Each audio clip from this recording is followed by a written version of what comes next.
Então, ó, nas figuras planas, a menorzinha que a gente tem é o nosso triângulo. O nosso triângulo, ele pode ser classificado. Vai classificar triângulo? Sim, vamos classificar triângulo. Esse triângulo, ele tem classificação quanto aos lados. E aí, dentro dos nossos lados, a gente tem algumas possibilidades. Igual eu falei, isso aqui é uma introdução para a gente começar na nossa próxima parte ali, que vai ser a parte das áreas. Então, ó, classificação do nosso triângulo quanto aos lados. Os nossos triângulos, eles têm três, vou até colocar aqui, 3 lados. Então, o mínimo de lados que eu preciso para ter uma figura plana são 3 para formar esse triângulo. Ok. Eu posso ter dentro desse triângulo 3 lados exatamente iguaizinhos, que são lados de mesma medida. Quando eu tenho esses 3 lados iguaizinhos, que são lados com a mesma medida, o nome desse triângulo é equilátero. Então, o equilátero vem do quê? Equi é de igualdade, látero dos lados. Então, igualdade dos meus lados, os 3 ladinhos exatamente iguais. Eu posso também ter esses 3 lados totalmente diferentes. Cada ladinho vai ter uma medida diferente. E aí, como que eu vou chamar esse bonitinho? De escaleno.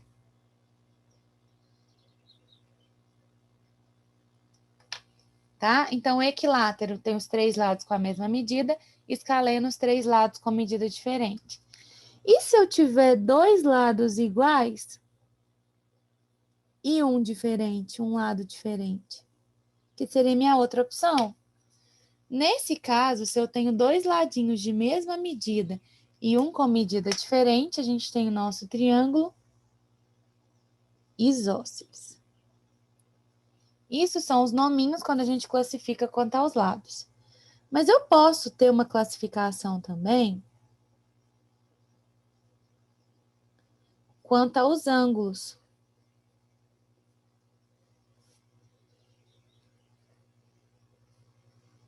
E aí, dentro dessa classificação contra os meus ângulos, a gente tem algumas opções.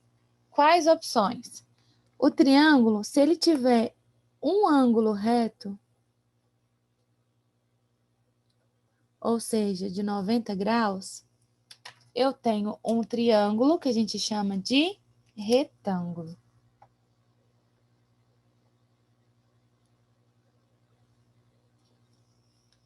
Se eu tiver um ângulo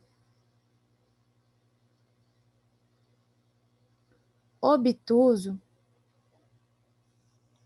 ou seja, aqui eu vou ter um ângulo obtuso e 2 ângulos agudos, tá? E por quê? Porque a soma dos meus ângulos é sempre 180. Então, se eu tenho um ângulo obtuso que é maior que 90, os outros não podem ser maiores que 90 também, tem que ser menores. Então, quando eu tenho esse ângulo obtuso e 2 ângulos agudos, a gente chama ele de obtusângulo. E quando eu tenho os 3 ângulos agudos,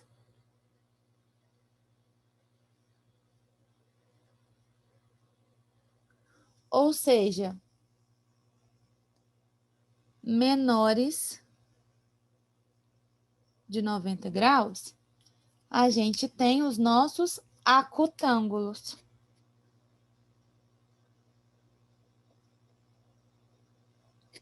E aí, se ficar dúvida, é só a gente lembrar que a gente tem aqui, ó, reto, agudo, obtuso. O reto, ele é exatamente 90 graus. O agudo, ele é, vou colocar aqui, menor que 90 graus. O meu obtuso, maior que 90 graus. A soma dos ângulos do triângulo, soma dos ângulos internos,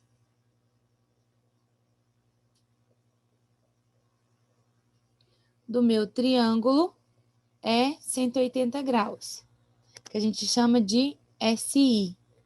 E a soma dos ângulos externos de qualquer figura geométrica, 360 graus. Externo, lado de fora. Interno, lado de dentro. Por que o externo é 360? Porque todas as figuras geométricas estão dentro de uma circunferência. E qual que é a soma dos ângulos lá da minha circunferência? 360. Então, qualquer figura que a gente queira desenhar, eu consigo desenhar a partir de uma circunferência. Ok?